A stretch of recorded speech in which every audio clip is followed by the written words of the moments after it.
Antes de empezar la semana ya sabíamos que teníamos una cita marcada en el calendario el 17 de junio. Este miércoles estaba citado a declarar el expresidente del gobierno, José Luis Rodríguez Zapatero, ante el juez de la Audiencia Nacional, José Luis Calama. Allí ha negado haber influenciado de ninguna manera al Ejecutivo liderado por Pedro Sánchez la decisión de haber rescatado con 53 millones de euros de dinero público a la aerolínea Plus Ultra durante la pandemia. Así se negó a hablar sobre las joyas intervenidas en su despacho y tasadas en 1,3 millones después de haber pedido al juez retrasar su declaración al respecto. En una declaración que duró 3 horas, el investigado socialista ha explicado que está recopilando información para poder explicar con detalle el origen de las citadas joyas, según ha podido saber Europa Press, y nosotros nos hacemos eco de su información. El expresidente está imputado por ser el presunto líder de una estructura estable y jerarquizada para la obtención de beneficios económicos, según el auto de procesamiento.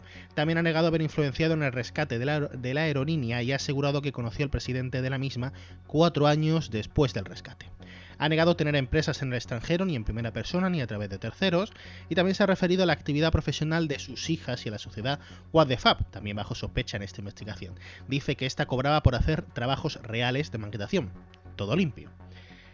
Tras su declaración, en un comunicado, el exdirigente socialista ha anunciado que autorizará al magistrado de forma voluntaria investigar si tiene sociedades mercantiles fuera de España. También podrá investigar si tiene dinero, algo que niega. Dice que insiste al tiempo en su decencia y en su inocencia, mientras que dice que no tiene sociedades fuera de España. Al tiempo que Zapatero intervenía en la Audiencia Nacional, el presidente del gobierno, Pedro Sánchez, se sometía a la tradicional sesión de control en el Congreso. Allí la oposición le echó en cara la imputación de Zapatero, que es el primer expresidente del gobierno español imputado en la historia. El resto de casos también han salido en esa sesión. Vamos a escuchar al líder del Partido Popular, Alberto Núñez Feijóo, que llamó cobarde al presidente del Ejecutivo y dice que amordaza al Congreso después de que PSOE y Sumar hayan vetado que se votasen 2 enmiendas de PP y Junts que pedían al presidente convocar elecciones. Le preocupaba cómo le recordarían la historia, se lo digo yo, por ser el presidente con más sospechas de corrupción de la democracia española. En este mismo instante, un expresidente, por primera vez, del Gobierno de España está delante de un juez acusado por 6 graves delitos de corrupción. El que iba de Gandhi español, ese al que para usted es su faro moral. El señor Zapatero sigue contando con su apoyo o, a partir de ahora, actuaba por su cuenta. Es lo que están haciendo con las cloacas. A ver si lo entendemos. Las pagaba su partido, las dirigía su número 2 y el objetivo era defender a P.S. Es decir, el objetivo era defenderlo a usted y usted no se enteraba de nada. La verdad es que sus argumentarios cada día son más ridículos, señor Sánchez. Mañana tendremos derecho a votar aquí la continuidad de la legislatura, pero usted es un cobarde. Usted le tiene miedo a la democracia. Era lo que nos faltaba, señor Sánchez. Ya no es que no quiera que votemos en urna, sino que además no quiere que votemos en el Congreso. No tiene derecho a amordazar el Parlamento. Usted no es un demócrata. No deja de sorprenderme la atalaya moral desde la que usted se convierte en un Torquemada de la vida, siendo el presidente del Partido Popular designado para tapar la corrupción de la señora Ayuso y sentándose en la sede de un edificio financiado en B. En todo caso, señoría, usted pregunta por la degeneración política. Mire, la degeneración política tiene mucho que ver con las votaciones que sistemáticamente se producen en esta Cámara, sistemáticamente en contra de esta oposición destructiva de todo aquello que beneficie a la ciudadanía, a la gente de a pie. Degenerar políticamente este Parlamento, señor Feijóo, es votar en contra de la revalorización de las pensiones, es votar en contra del salario mínimo interprofesional, es votar en contra de la reforma laboral, es no apoyar un Real Decreto Ley, por ejemplo, el de hace 3 meses, para dar respuesta desde un punto de vista de escudo social a los efectos de la guerra de Irán en el tejido productivo y en los hogares de España. Por su parte, muy dura se mostró la portavoz del Partido Nacionalista Vasco en el Congreso, Maribel Vaquero, que condiciona el futuro del Gobierno a la aprobación de los presupuestos generales del Estado. Señor Sánchez, esta semana hablar de presupuestos generales del Estado puede parecer una extravagancia, teniendo en cuenta la agenda judicial de su entorno, que ni el Mundial de Fútbol va a poder eclipsar. Sin embargo, nuestra obligación como representantes de vascos y vascas es saber cómo va a plasmar en esos presupuestos los compromisos pendientes con Euskadi y cómo prevé sacarlos adelante, porque es evidente que usted ha perdido la mayoría de investidura. Usted está acabando con la fe de este grupo parlamentario, porque a pesar de que el Partido Nacionalista Vasco cree en el diálogo, en la negociación y en el pacto, y usted lo sabe, esta disposición nuestra está siendo sometida a una prueba de resistencia diaria que merma la voluntad política de mi grupo hacia su gobierno. Hablemos claro, usted necesita como respirar el impulso de un acuerdo de esta Cámara en torno a un proyecto relevante como son los presupuestos generales del Estado. Señor Sánchez, si su anuncio es real y el Gobierno quiere abrir una negociación presupuestaria, deberá hacerlo dialogando y partiendo de la realidad actual, porque tanto el contexto económico como el político han cambiado. Ya por la tarde, Gabriel Rufián, portavoz de Esquerra Republicana de Cataluña, animó al PP, a Vox y a Junts a presentar una moción de censura cuestionando a los catalanes conservadores por su cambio de ruta, de rumbo, y le preguntaba a cambio de qué. Están pactando, dice, con los partidos que les quieren ilegalizar. ¿La moción de censura para cuándo? ¿Para cuándo? ¿No? Si está huevo, ¿no? Porque tienen números, tienen los números. ¿O les falta agallas? ¿No tienen agallas? ¿No son tan valientes? ¿La moción de censura para cuándo? Y la segunda pregunta es para ustedes, señorías de Junts. ¿Ustedes cómo se atreven a machacar durante 6 años a Esquerra Republicana por supuestamente sostener, mejorar en definitiva la agenda legislativa de un partido que sí, que apoyó el 155? ¿Ustedes cómo se atreven a machacarnos durante 6 años? Porque supuestamente aquí habíamos pactado con los de 155 mientras ustedes llevan 2 años, a ver si se entera la prensa catalana, o gran parte de la prensa catalana, llevan 2 años pactando con los que nos quieren ilegalizar. El triunvirato, que comportará un enorme sufrimiento a nuestro país y también al resto del Estado, será Feijóo o quien sea, quizá otra persona, otra, Abascal y Puigdemont. Todo esto hoy en La Diana. Arrancamos. La Diana, análisis desde el sur con Samuel Saborido. Y ahora ya sí que sí, estamos en tiempo para el análisis en La Diana. Me acompañan 2 personas maravillosas que son colaboradores habituales de este canal desde hace ya bastante tiempo. Uno es Pepe Palacios, que es periodista de Telecinco aquí en Málaga, y también presentador del programa Las Luces de la Ciudad en 7TV. Pepe, bienvenido. Pues un placer siempre estar en tu programa, Samuel. Y también nos acompaña Alejandro Díaz, que aparte de ser un analista habitual de este canal, es estudiante de Periodismo y Ciencias Políticas, que yo no sé cómo puede estudiar todo. Yo tengo una asignatura de Ciencias Políticas, de la cual no me voy a examinar de Ciencias Políticas, me voy a convalidar los créditos porque no soy capaz de aprobar esa asignatura, así que no sé cómo lo haces. Y también es colaborador de Radio Málaga. Bienvenido. ¿Cómo lo hago? Con mucha fatiga y con ganas de tirarme un puente, pero bueno, ahí vamos. Muchas gracias y siempre estoy encantado de estar aquí. Lo comentábamos ya en la introducción, ha sido una semana horribilis para el Partido Socialista, marcada, entre otras cosas, por la declaración ante el juez José Luis Carama del expresidente José Luis Rodríguez Zapatero. Está imputado por presuntamente liderar una organización criminal en el marco del rescate con 53 millones de euros públicos a la aerolínea Plus Ultra. Un caso complejo que tiene a los socialistas temblando y a los socios del gobierno ya en alerta, porque de esto sí creen que pueda ser algo serio. Alejandro, tu análisis.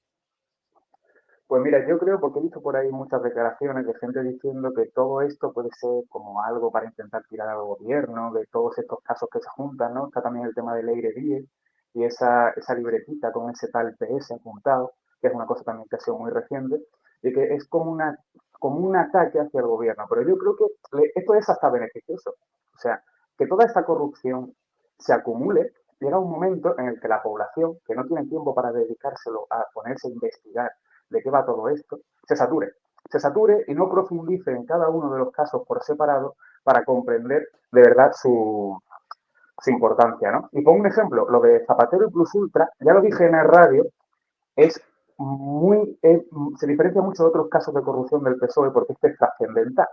Trascendental porque aquí no puedes aplicar la del caso aislado, porque el rescate de Plus Ultra parte de un fondo que llevaba la SEPI que en aquel momento dependía del Ministerio de Hacienda, de María Jesús Montero, y el rescate tenía luego que aprobarse por todo el Consejo de Ministros. O sea, esto no es una decisión que se toma de manera unilateral por un ministro, no, esto trasciende a todo el Ejecutivo. Es un caso muy importante y también, como has dicho en la introducción, que tiene en alerta a los socios de gobierno que creen que a lo mejor sí que puede ser lo que haga caer al Ejecutivo, precisamente por eso, ¿no? Pero para la población general, que tiene muchas preocupaciones, como llegar a fin de mes, su trabajo, a ver qué fin de semana puedo cogerse un puentecillo e irme, no te vas a parar a profundizar uno por uno en todos los casos, porque es imposible, porque tienes plus ultra, luego que si la joya, ley de 10, Ábalos y Coldos por ahí, es que es imposible. Y al final lo que se crea es una imagen en el imaginario popular de, madre mía, qué golferío, pero sin ir parándonos uno por uno para de verdad comprender de qué estamos hablando, ¿no? Palacio, decía Ale que este caso sí que se aleja de hablar simplemente de casos aislados. A mí me recordaba el caso de Leire Díez, porque la verdad es que el presunto caso de las cloacas del PSOE también es un caso de esas características, dado que Leire Díez monta, junto con el secretario de organización del Partido Socialista, en los 5 días en los que el líder del Partido Socialista y presidente del gobierno se toma días de reflexión, una operación cloaquera para salvar al presidente del gobierno y líder del Partido Socialista. Dos casos en los que parece que el PSOE no puede hablar de casos aislados, ¿verdad? Es que lo de Leire 10 parece la operación Pepe Botella y Otilio, que no lo conoceréis vosotros porque son de los cómics de Bruguera y del gran creador de Mortadelo y Filemón, pero es que de verdad que si esa es la fontanera del PSOE, de verdad que el PSOE está para cerrar la persiana e irse a tomar viento, nunca mejor dicho. Pero de todas formas yo creo que más que el caso de Plus Ultra, lo que más ha afectado al gobierno, al simpatizante socialista y a los socios del gobierno son las joyas que se encontraron en la caja fuerte del despacho de José Luis Rodríguez Zapatero. Recordad que cuando salió de la Audiencia Nacional, en ese comunicado que emitía Zapatero, hablaba de la confianza, hasta 3 veces pedía confianza. Y es que eso ha minado más la confianza de los socios de gobierno de Pedro Sánchez y del propio votante del Partido Socialista que los tejemanejes o la intermediación de Zapatero en Plus Ultra. Ha sido la crisis de confianza de alguien que pensaban que era honesto, cabal y que además era el fiel reflejo del socialista de bien. Bueno, pues el socialista de bien tenía en su caja fuerte una joya valorada por el momento en 1.300.000 euros y se fue tan torpe que el portavoz de Zapatero hablaba de 30.000 o 40.000 euros que valían esa joya. Y yo creo que eso ha minado todavía más la confianza de los socios de gobierno de Pedro Sánchez que un caso más de corrupción por comisiones del caso Plus Ultra. Tras esa declaración en el citado comunicado que lo ha citado ya Pepe, volvió a defender su decencia y su honradez. Dice que no tiene nada que ver, que toda la actividad, tanto suya como de sus hijas, funciona dentro de los marcos de la legalidad. Alejandro. Sí, al final, pero también todas estas declaraciones no dio ninguna explicación a las joyas. Pidió un aplazamiento para poder justificarlas. Si de verdad no hay nada oscuro ahí detrás, tú lo presentas y te justificas y te defiendes, ¿no? Porque además esa explicación de que son parte de una herencia de regalo, bueno, yo no sé si Zapatero tendrá conexiones con la casa de Habsburgo o será un Austria, pero es que es una cifra totalmente desorbitada, es que no tiene ni pie ni cabeza. Dijo Alejandro que está buscando información, está recuperando información para poder explicar el origen de esas joyas. O sea, si no lo sabe él, el origen de una joya que tiene en su caja fuerte, pues no sé yo quién lo va a saber. Es que es intentar retrasar lo inevitable, ¿no? Es que ¿Quién no se encuentra en un despacho un día de casualidad un grupo de joyas valoradas en más de 1 millón de euros que dice, ¿de dónde ha salido esto? Sobre todo lo que está buscando si ya ha prescrito. Lo que está buscando es el año de procedencia y sumando los años para ver si eso ha prescrito y no tengo que decir por qué no lo declaré en su momento. Porque, bueno, parece que hablan de que el rey saudí pues fue el que se las regaló, pero 3 juegos iguales, Dios mío de mi vida. Tenía que haberlos declarado, sea un regalo o no sea un regalo. Lo cierto es que eso ha minado mucho más la confianza que otro tema más de corrupción y, sobre todo, otro tema más de comisionistas dentro del mundo de la política. Yo creo que Pepe además tiene razón, que a lo mejor lo que está buscando es ya prescrito. Porque yo personalmente no le encuentro otra explicación. Además, todo este caso con el tema de minar la confianza del voto socialista es que tiene una carga simbólica especial. Es que Zapatero no es el típico expresidente que está ahí de fondo, que de vez en cuando aparece. No, no, no. Es que en la campaña de las andaluzas se han dedicado a pasearlo por todas las provincias. Yo de mayor quiero ser como Zapatero, dijo la vicesecretaria general del Partido Socialista, María Jesús Montero. Ni talismán, Hombre, es que el último meeting que dio Zapatero estuve yo presente, que fue en Motril, un centenar de militantes socialistas, y él seguía hablando de que un buen socialista siempre mira por los demás, un buen socialista es humilde, y recordemos que en las pasadas elecciones, si Pedro Sánchez sacó un mejor resultado fue porque tuvieron como abanderado a José Luis Rodríguez Zapatero, porque si no la debacle del Partido Socialista en el 23 habría sido aún mayor, con lo cual es un estandarte que ellos tenían ahí como el Cid campeador, que hasta muerto en la última batalla ganaba, y se les ha caído de repente pues la gran figura y se ha visto que, bueno, que es terrenal. Yo la lección que saco de Zapatero es que ser socialista es tener mucho y declarar poco. Bueno, es la conclusión a la que llego. No todos socialistas será así. Como decíamos al principio, esto sí que está poniendo incómodos a los socios del gobierno. Tuvimos la semana pasada, hace unas semanas tuvimos aquí a Alberto Ibáñez, que es uno de los diputados que integran Sumar, y nos explicó que precisamente el caso Leire, digamos, es el que más nerviosos les tienen. Vimos, por ejemplo, el otro día en la sesión de control a la portavoz del Partido Nacionalista Vasco decir que esto ya es una situación política distinta, también igual que la económica, y que el futuro del gobierno tiene que pasar por los presupuestos, algo que es habitual, realmente, que el futuro del gobierno pase por los presupuestos. Y vimos también que al Congreso de los Diputados, el Partido Popular y Junts per Catalunya presentaron sendas enmiendas con un texto similar en las que exigían, pues que digamos, proponían a la Cámara Baja exigir al gobierno la convocatoria anticipada de elecciones. Esto pasa en el clima, ya lo saben, del famoso debate sobre la moción de censura, en las que hay movimientos de PNV y Junts que parece que se acercan a esa posibilidad. Y hoy, que estamos grabando esto a jueves, pues tenemos este debate, claro, después de que el líder de la oposición, Alberto Núñez Feijóo, se sometiera a una entrevista en El Hormiguero y dijera que él está abierto a formar un gobierno de coalición con la ultraderecha, con Vox. Análisis de todo esto que ha abierto, Pepe. Pues, hombre, que diciendo eso no hay moción de censura, porque ni PNV ni Junts van a apoyar una moción de censura cuando el líder del Partido Popular ya le abre la puerta a Vox para que entre en un futuro gobierno de coalición, con lo cual, pues complicado lo tiene. Es decir, quien tiene que manejar el tema de la moción de censura se echa sacos de cemento encima para no poderla realizar. Y luego lo que hacen los socios de gobierno es puro postureo, porque se hacen los indignaditos, pero al final siguen manteniendo este gobierno, porque les interesa tanto a Junts, tanto al PNV como a Gabriel Rufián con Esquerra Republicana, que quieren mirar para otro lado, o a Sumar, que está dentro del gobierno, pero al final lo mantienen, con lo cual cada uno hace su postureo. Y los presupuestos, fíjate, ahora vamos a hablar de los presupuestos, cuando llevamos toda la legislatura sin unos presupuestos, es que todo es un postureo hasta que la agonía llegue en el momento que Pedro Sánchez convoque elecciones, que será para el 27, por lo que se ve.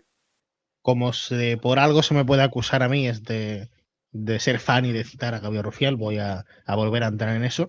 Decía Rufián el otro día que digamos llegará una entente del gobierno que estará conformado por Feijóo o quien sea que se presente, otra, decía, Abascal y Puigdemont.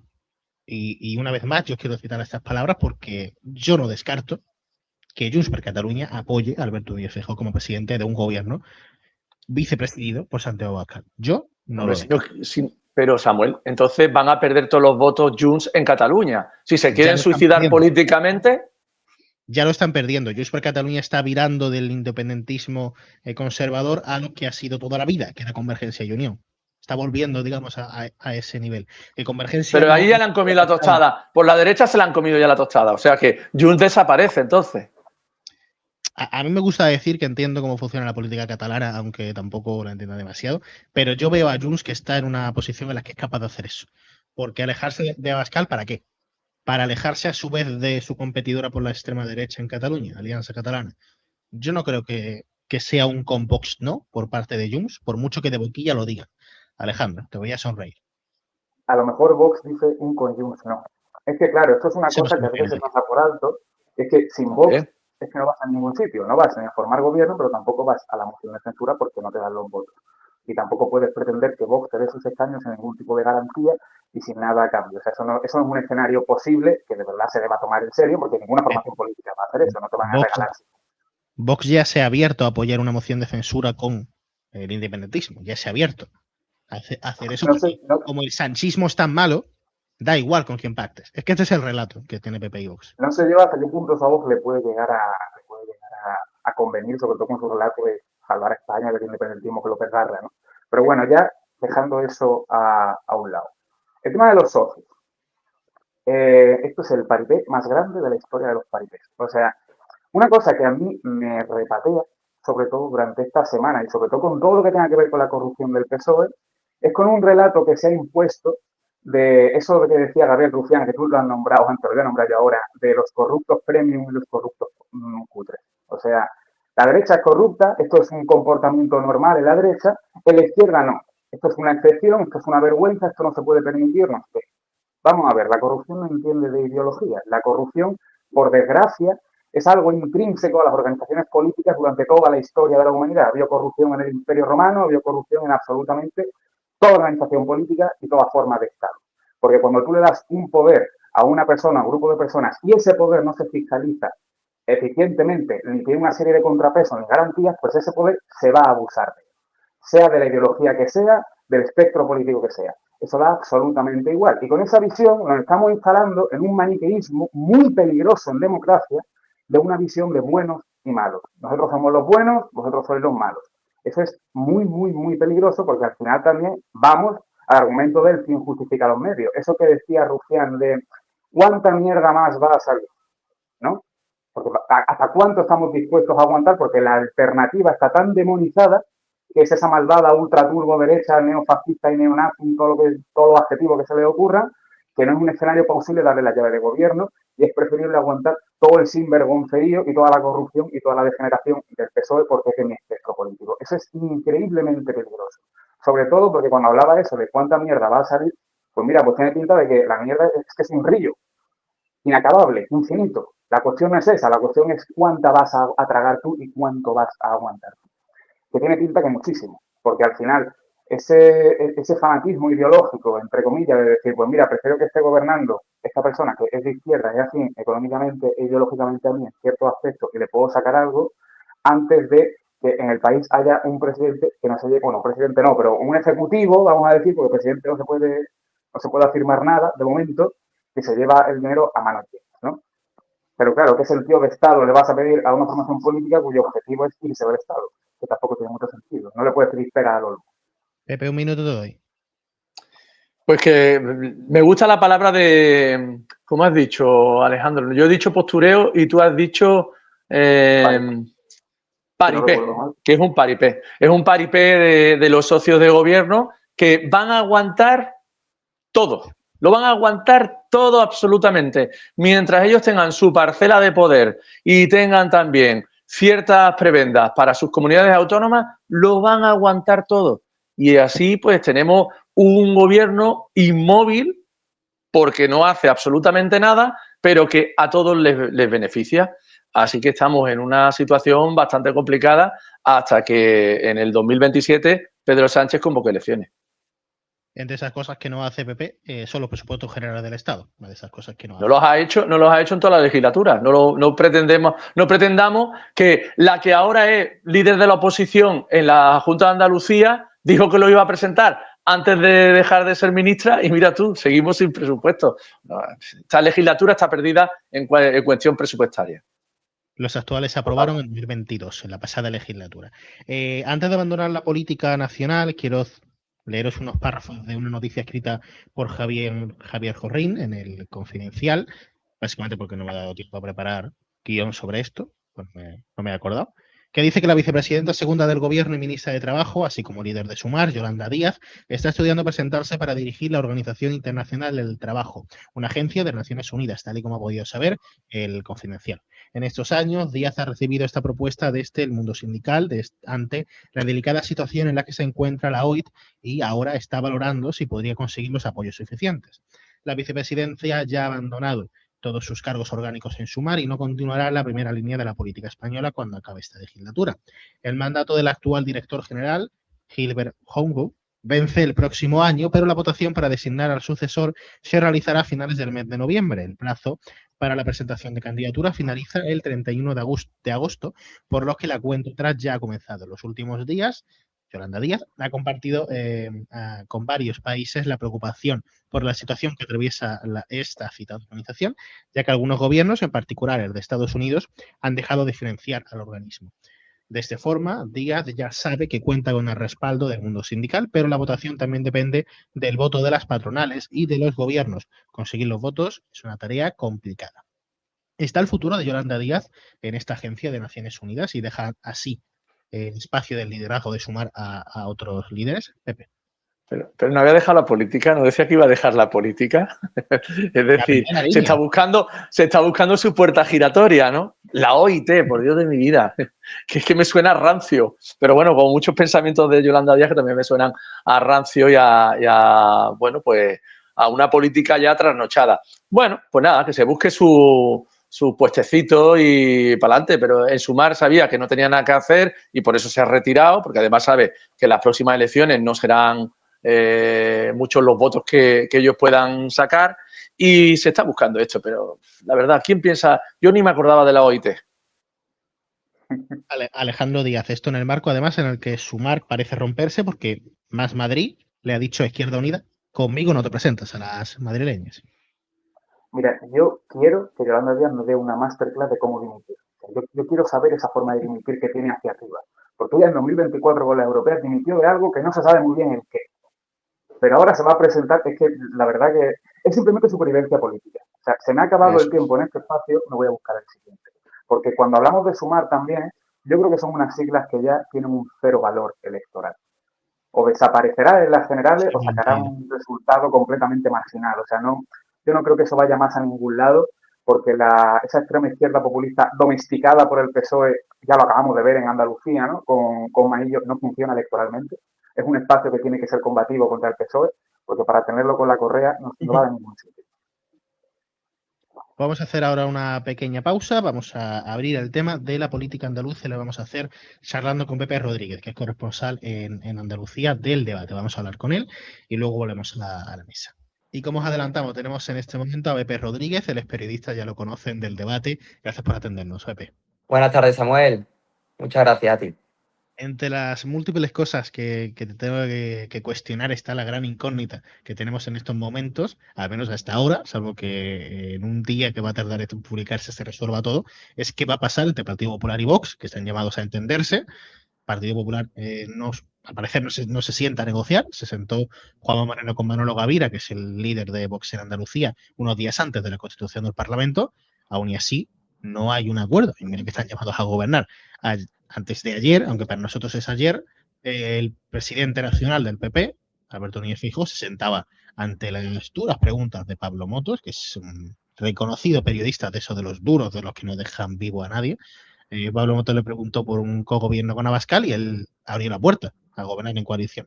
Eso quizás deja más abierto, si cabe, la posibilidad de que Moreno tenga que meter a Gavira en el gobierno andaluz. Así que por un lado te pregunto eso. ¿Crees que van a llegar los acuerdos? Y por otro lado, si crees que va a cogobernar, si va a entrar la ultraderecha en el gobierno.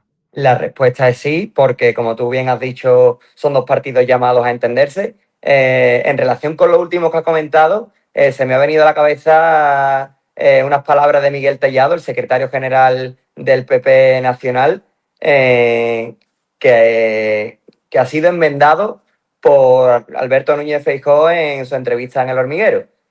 Habrá pacto con Vox en Andalucía, lo habrá en 2027 si dan los números a nivel nacional. Y volviendo al tema de las negociaciones en Andalucía, yo creo que aquí lo relevante en estas negociaciones tan discretas, porque va a ser el pacto de la discreción, lo podemos bautizar así cuando se produzca, es que ambos partidos están negociando sobre un acuerdo muy amplio y detallado y que va más allá de la investidura, perdón, de Juanma Moreno.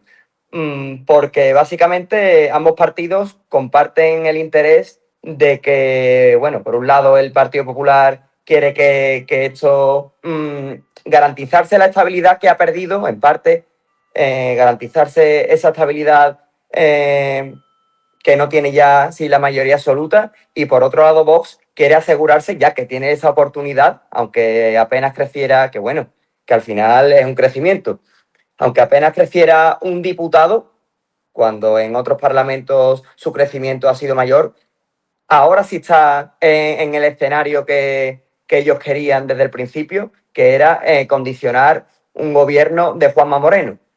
Mi apuesta, no lo sé, mi apuesta, esto es opinión, es que se quedarán fuera del gobierno ya pensando y marcando un precedente, ya pensando en las elecciones generales, porque estaría mal que dos socios de gobierno se tiraran los trastos a nivel autonómico cuando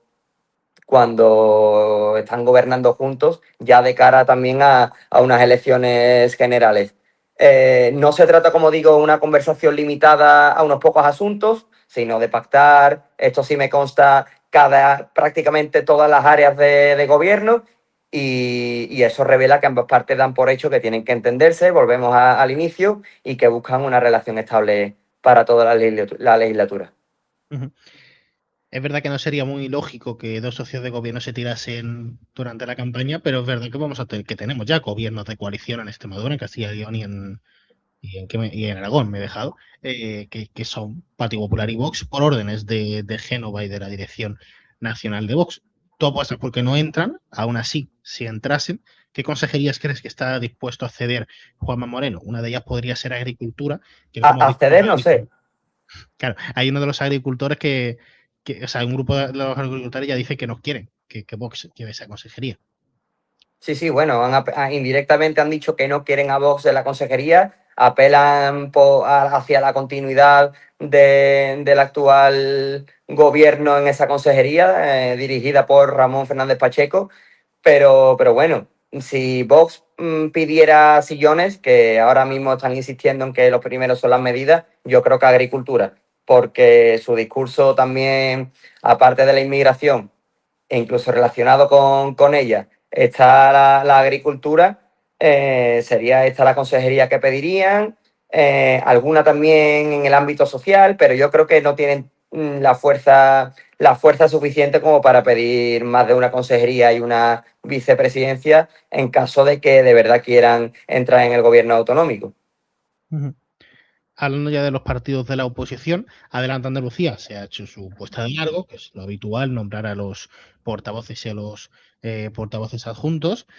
A mí me surgía la duda, además a nivel social, pero también puede ser por la gente con la que yo me muevo, que la mayoría de gente me ha dicho que votaba Adelante Andalucía, pero puede ser que esa impresión haya sido sesgada por ese voto, pero yo me decía, oye, para mí el líder de la oposición es José Ignacio García.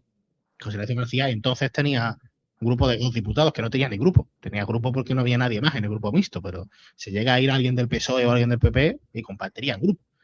En definitiva, ahora tienen 8 diputados, es el penúltimo grupo, está por detrás por Andalucía. No sé si consideras que, sobre todo con María Jesús Montero, una María Jesús Montero impotente, José Ignacio García se puede convertir en el líder de la oposición.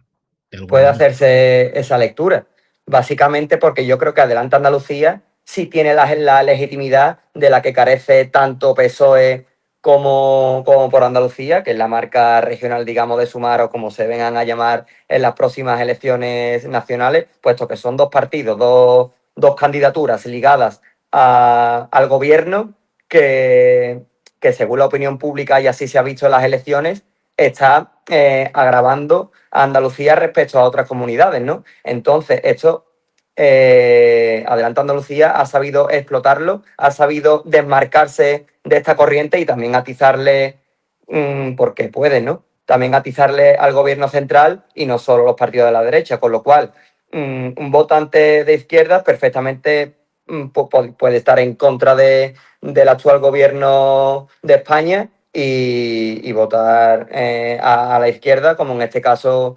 es Adelante Andalucía. Y por último, también quiero hablar de María Jesús Montero, que es todavía líder del Partido Socialista Andaluz, la secretaria general de la Federación Andaluza del PSOE, además sigue siendo vicesecretaria general del Partido Socialista a nivel español. Ella ha dicho que se queda en el Parlamento de Andalucía, pero de alguna manera a medias, ¿no? Porque va a ser senadora por designación autonómica. Aquí tuvimos en la misma noche electoral, Carlos Roche nos decía que lo más probable fuese que fuesen las listas para ser diputada cuando se celebren las elecciones generales, sean cuando sean. No sé cuál es tu análisis, si crees que va a estar este año para darle estabilidad antes de las elecciones municipales, estabilidad al Partido Socialista Andaluz, que necesita, o si se irá a Madrid, o cuándo se irá a Madrid. Está claro que al menos en este último año que queda de legislatura a nivel nacional va a tener un pie en Andalucía y otro pie en Madrid. Yo no sé a ciencia cierta lo que estará pasando por su cabeza ahora mismo. Yo creo que por las circunstancias del gobierno, la minoría parlamentaria que tiene y demás, vive el día a día.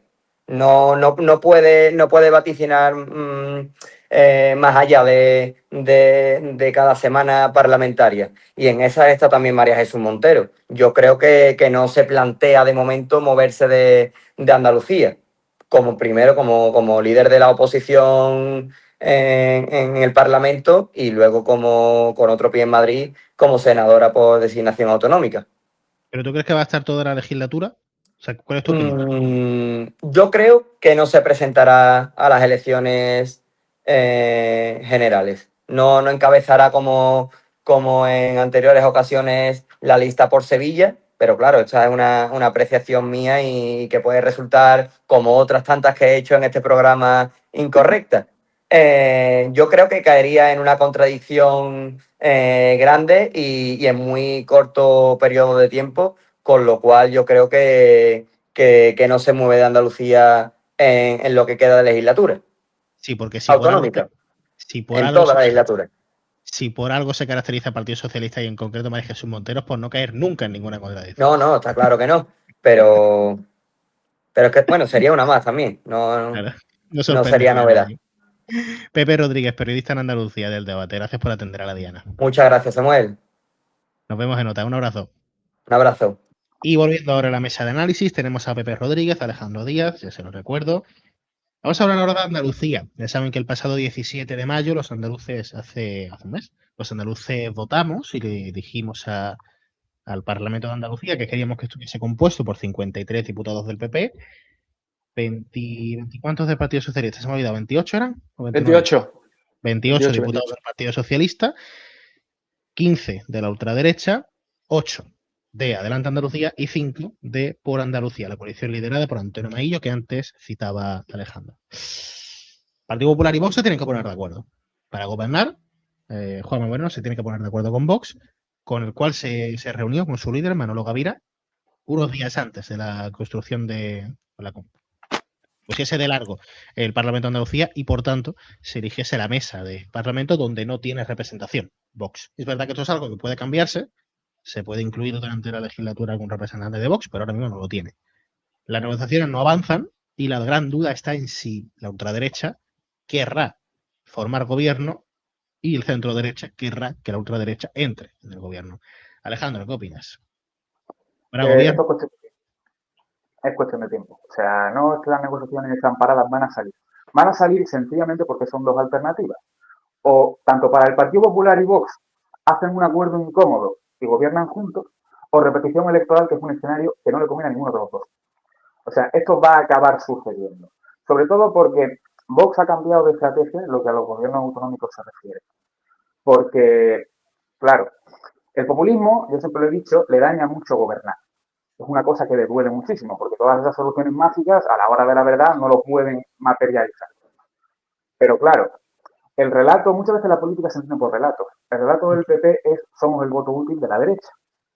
Si el electorado, si los votantes lo que dicen es: quiero que gobierne la derecha, ya sea PP solo, PP con Vox, pero quiero que gobierne la derecha, y la derecha no gobierna porque no se ponen de acuerdo, le está dando la razón al PP con ese relato.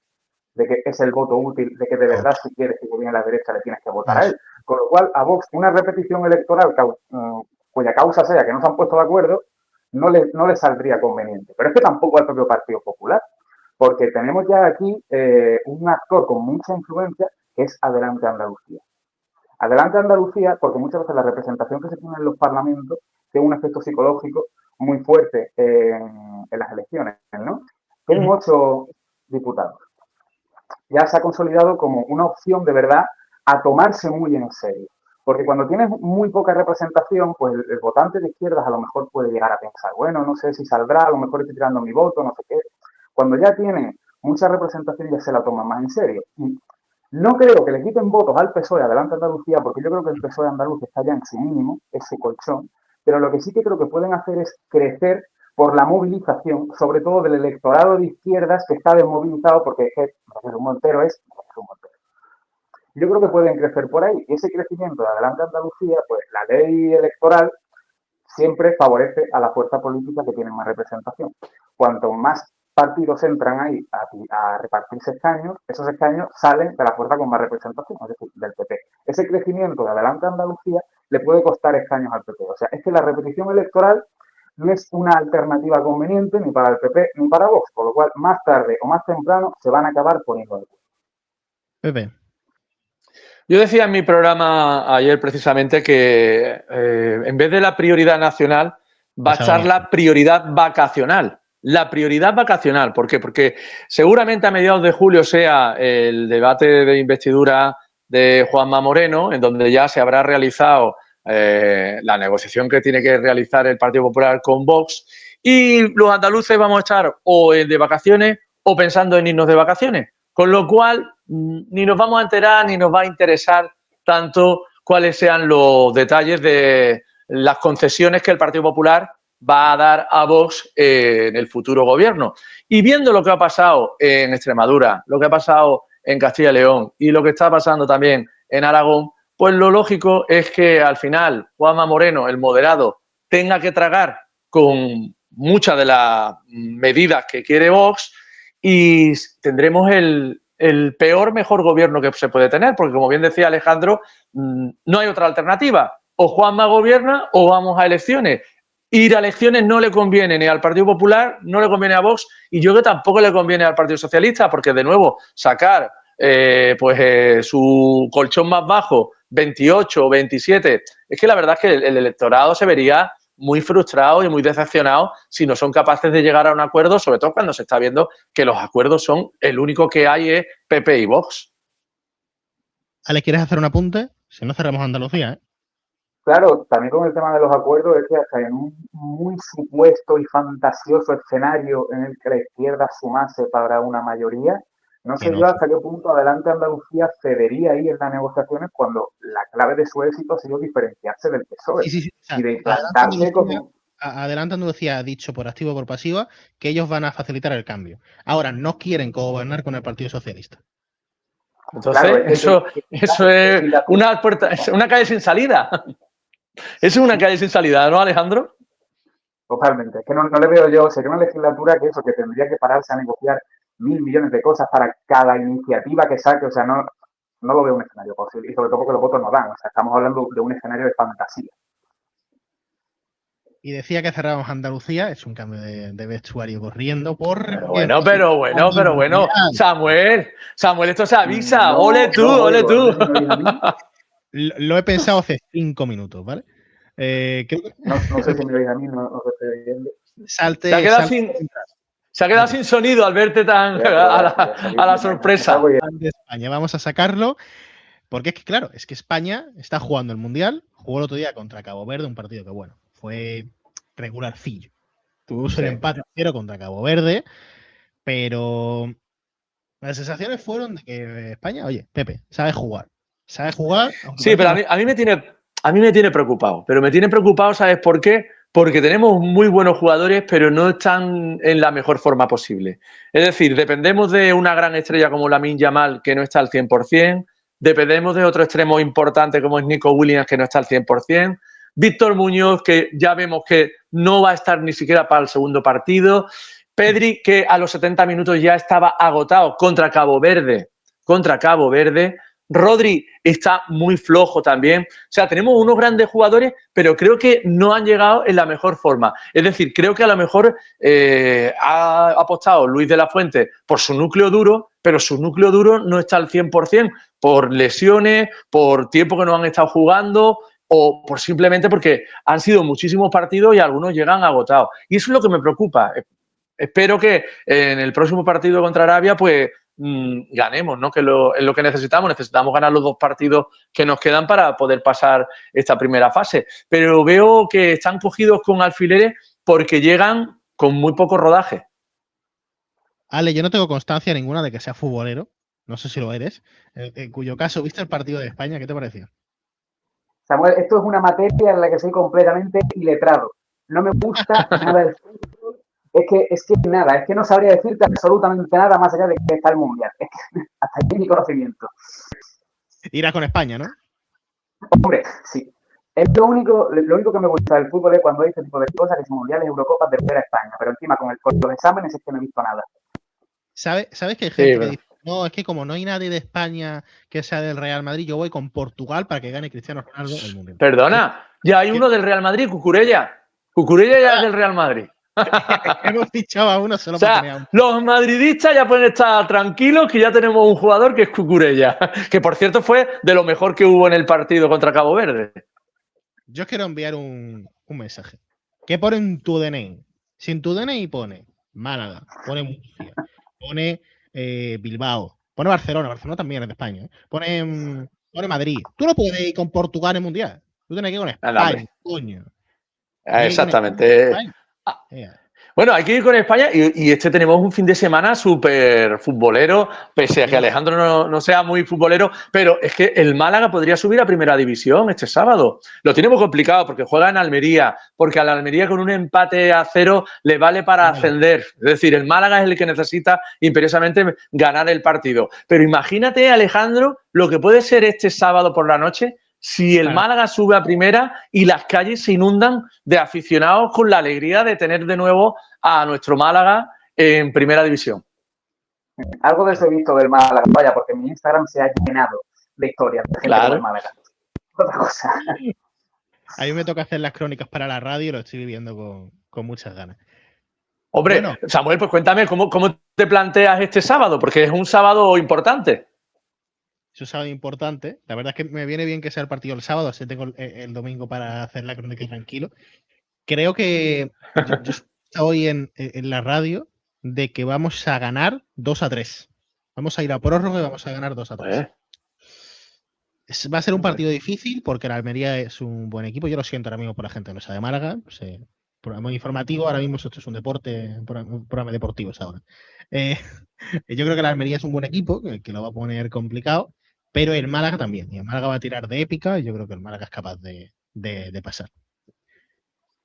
No, y además, periodísticamente, lo he hablado en mi programa y en otras tertulias, que el Málaga suba a Primera para el mundo del periodismo es importantísimo porque se generan muchos puestos de trabajo, muchas coberturas. No es lo mismo cuando Málaga ha tenido un equipo de Primera en donde viene el Real Madrid, viene el Atlético de Madrid, viene el Fútbol Club Barcelona, viene el Atleti de Bilbao.